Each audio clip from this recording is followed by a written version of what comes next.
बिस्मिल्लाहिर्रहमानिर्रहीम। अस्सलाम वालेकुम। आज का टॉपिक है हॉरिजॉन्टल डिस्ट्रीब्यूशन ऑफ प्रेशर। तो सबसे पहले इसकी डेफिनेशन पढ़ते हैं कि प्रेशर की डेफिनेशन क्या है। प्रेशर जो है उसकी definition continuous physical force on a surface by air above it.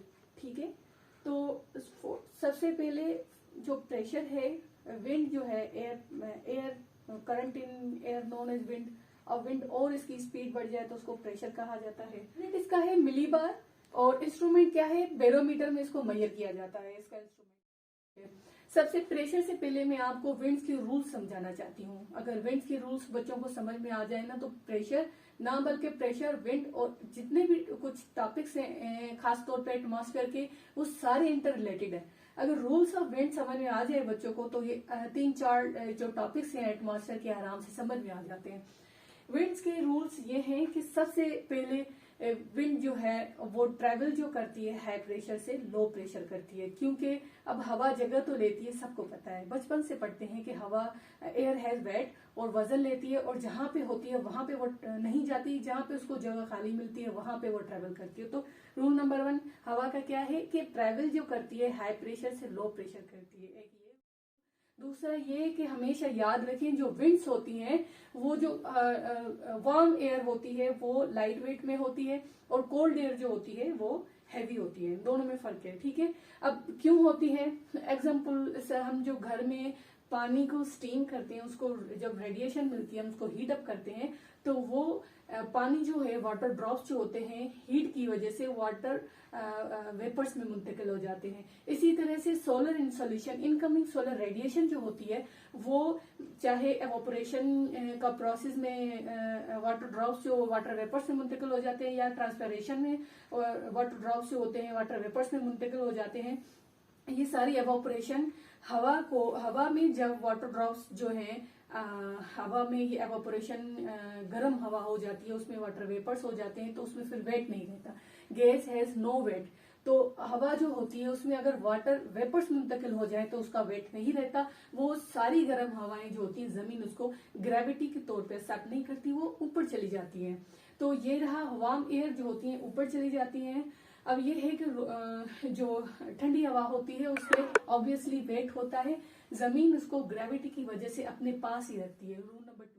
दूसरा ये असेंडिंग और डिसेंडिंग ऑर्डर। असेंडिंग ऑर्डर ये होता है कि वो गर्म हवाएं जो ऊपर चली गई हैं उसको हम असेंडिंग प्रोसेस कहते हैं, और वही हवाएं ऊपर ठंडी हो जाती हैं जिसकी वजह से वो नीचे ग्रेविटी फिर उनको खींच के नीचे लाती है, हम उसको डिसेंडिंग ऑर्डर कहते हैं। ये हो गई तीन रूल्स है। फिलहाल तो ये समझ में आ जाते हैं, तो एटमॉस्फेयर के काफी टॉपिक्स हमें इस रूल्स की वजह से समझ में आते हैं, जिस तरह से air temperature, air pressure, winds और ईटीसी, और भी टॉपिक्स है इसमें। अब लैप्स रेट की वजह से, लैप्स रेट उसको कहते हैं जब जैसे decrease of temperature due to the elevation, उसको हम लैप्स रेट कहते हैं।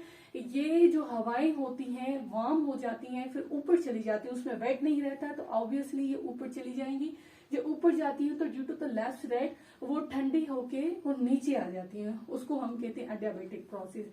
जो टेम्परेचर की वजह से ठंडी हो जाए और नीचे वापस आ जाए ग्रेविटी की वजह से, हम उसको अडियाबैटिक प्रोसेस कहते हैं।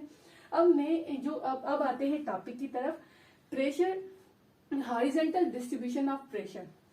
सबसे पहले टर्म्स में बच्चों को बार बार बताती हूँ कि वर्टिकल सीधा, हॉरिजॉन्टल वर्टिकल लॉन्ग उसमें डायरेक्शन में, और हॉरिजॉन्टल जो है सीधा डायरेक्शन में होता है। ये टर्म्स दो। तो हॉरिजॉन्टल डिस्ट्रीब्यूशन प्रेशर का ये होता है कि जमीन जो हमारी है वो अनइवन है, ऑब्वियसली सीधी नहीं है, तो हर जगह पे प्रेशर जो होता है एक जैसा नहीं रहता। हमें जैसे मिली बार्स मैप में, वेदर मैप में हम देखते हैं कि वो एक ही लाइन में चलती रहती हैं, तो हम उसको मेजर इस तरह से करते हैं। अगर हाइट पे है माउंटेनस एरिया है कोई, तो हम ऑब्वियसली हॉरिजॉन्टल अगर इसको मेजर करते हैं तो माउंटेन के नीचे से अबोव द सी लेवल के थोड़ा ऊपर हम उसको मेजर करेंगे, ताकि हमें सेम प्रेशर का पता हो। तो हम यहाँ से भी मेजर करेंगे, यहाँ से भी मेजर करेंगे, ताकि हमें सेम प्रेशर का पता हो। तो इसी तरह से इसकी होगी। तो हमेशा याद रखें जहां पे सेम मिलीबार से तो लो प्रेशर तो होगा, लेकिन सबसे ज्यादा लो प्रेशर उसके सेंटर में होगा। इसी तरह से यहाँ पे भी अगर हमें हाई प्रेशर पाया जाता है कि किसी एरिया में, तो सबसे ज्यादा हाई प्रेशर भी सेंटर में होगा।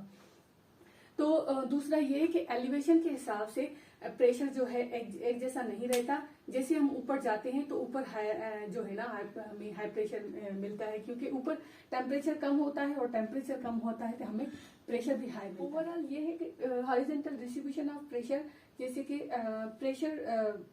प्रेशर सिस्टम है, प्रेशर सिस्टम एलिवेशन पे डिपेंड करता है कि एलिवेशन के हिसाब से अगर प्रेशर बढ़ जाता है तो वो विंड को फोर्स करता है, विंड फिर ज्यादा उसमें आ जाती है प्रेशर में। और दूसरा ये है कि ऑब्वियसली फिर वेदर और क्लाइमेट भी चेंज हो जाएगी उस हिसाब से, तो ये सारा सिस्टम ऐसा ही होता है। ये हो गया आपका हॉरिजॉन्टल डिस्ट्रीब्यूशन ऑफ प्रेशर। उसके बाद मैं आपको बताऊंगी vertical distribution of pressure. Thank you.